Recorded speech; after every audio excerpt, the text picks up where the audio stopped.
friends, welcome to my channel. Hello Priya. இன்னைக்கு வீடியோல நம்ம என்ன பார்க்க போறோம்னு பாத்தீங்கன்னா சூப்பரான உருளைக்கிழங்கு வறுவல் தாங்க. பாருங்க எப்படி இருக்கு பார்க்கிறதுக்கே. இது ரொம்ப நல்லா இருக்குங்க டேஸ்ட். இது எல்லா வெரைட்டி ரைசஸ்க்கும், சாம்பார் சாதத்துக்கும், மிளகா கிள்ளி சாம்பார், தயிர் சாதம் எல்லாத்துக்குமே ரொம்ப சூப்பரா இருக்குங்க. குழந்தைகளுக்கும் இது ரொம்ப ரொம்ப பிடிக்குங்க. ஸோ கண்டிப்பாக ட்ரை பண்ணுங்க. இப்போ இது எப்படி பண்ணுறதுன்னு நம்ம பார்த்துடலாம். வீடியோக்குள்ளே போகிறதுக்கு முன்னாடி இது வரைக்கும் என் சேனலை சப்ஸ்கிரைப் பண்ணலன்னா சப்ஸ்கிரைப் பண்ணி எனக்கு சப்போர்ட் பண்ணுங்க. வீடியோ பிடிச்சிருந்தா ஒரு லைக் போடுங்க. இப்போ வாங்க நம்ம வீடியோக்குள்ளே போயிடலாம். இப்போ ஒரு பேன் வச்சுட்டு 3 டேபிள் ஸ்பூன் எண்ணெய் விட்டுருக்கேங்க. எண்ணெய் சூடானதும் கொஞ்சமாக கருவேப்பிலை பொரிஞ்சதும் இன்னைக்கு நான் ஒரு 3 பெரிய உருளைக்கிழங்கா எடுத்து கட் பண்ணி வச்சுருக்கேங்க. இந்த மாதிரி திக்னஸில் கட் பண்ணிக்கணுங்க. மெலிசாவும் இருக்கக்கூடாது, ரொம்ப திக்காவும் இருக்கக்கூடாது. அப்போதான் நமக்கு நல்லா வெந்து வெளியே நல்லா கிறிஸ்பியாக வரும். இப்போ இதை நம்ம சேர்த்துடலாம்.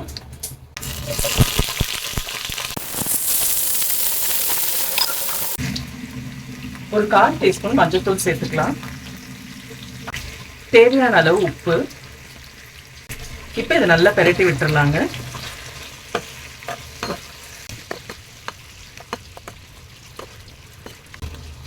இப்போ பாருங்க, நம்ம மஞ்சள்தூள் உப்புல போட்டு நல்லா பெரட்டியாச்சு. இப்போ இது ஒரு மூடி போட்டு நம்ம ஒரு 5 மினிட்ஸ் குக் பண்ணிக்கலாங்க. உருளைக்கிழங்கு ஒரு 75% வெந்ததுக்கு அப்புறம் தான் நம்ம மசாலா ஐட்டங்கள் ஆட் பண்ணணும். அப்படி இல்லைன்னா கிழங்கு வேகாது, மசாலாலாம் கருக ஆரம்பிச்சிரும். இப்போ அது ஒரு மூடி போட்டு குக் பண்ணிக்கலாம். ஓப்பன் பண்ணிக்கலாம். நான் இடையில ஒரு 2 தடவை நான் பெரட்டி விட்டுருக்கேங்க. இப்போ பாருங்க, ஒரு 75% உருளைக்கிழங்கு நல்லாவே குக் ஆயிடுச்சு. இப்போ நம்ம தேவையான மசாலா ஐட்டங்கள் எல்லாம் சேர்த்துடலாம். தனியாத்தூள் 1 ஸ்பூன், மிளகாய் தூள் 1 ஸ்பூன். நான் வந்து இன்னைக்கு காஷ்மீரி சில்லி பவுடர் போடுறேங்க, இது கலர் நல்லா கொடுக்கும். ஜீரகத்தூள் 1/4 ஸ்பூன், கரம் மசாலா ஒரு 1/2 ஸ்பூன், மிளகுத்தூள் ஒரு 1/2 ஸ்பூன். இப்போ இது எல்லாத்தையுமே நல்லா பெரட்டி விட்டுறலாங்க. மசாலா எல்லாம் உருளைக்கிழங்குல படுற அளவுக்கு நல்லா பெரட்டி விட்டுருங்க.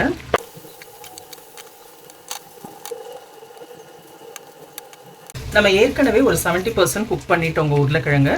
இப்போ வெளியே நல்லா கிறிஸ்பாகி இன்னும் ஒரு 25% நல்லாவே குக் ஆகிடுங்க. பாருங்க, உங்களுக்கு பார்த்தாலே தெரியும் நல்லா கிறிஸ்ப் ஆகிட்டு இருக்கு. இப்போ நான் உங்களுக்கு ஒரு கிழங்கு கட் பண்ணி காட்டுறேன். இப்போ பாருங்க, சூப்பராக வெந்துருச்சு. வெளியவும் நல்லா கிறிஸ்ப் ஆகிடுச்சு. மீடியம் ஃப்ளேம்லேயே வச்சு நீங்கள் பண்ணும்போது வெளியே நல்லா கிறிஸ்பியாக வருங்க.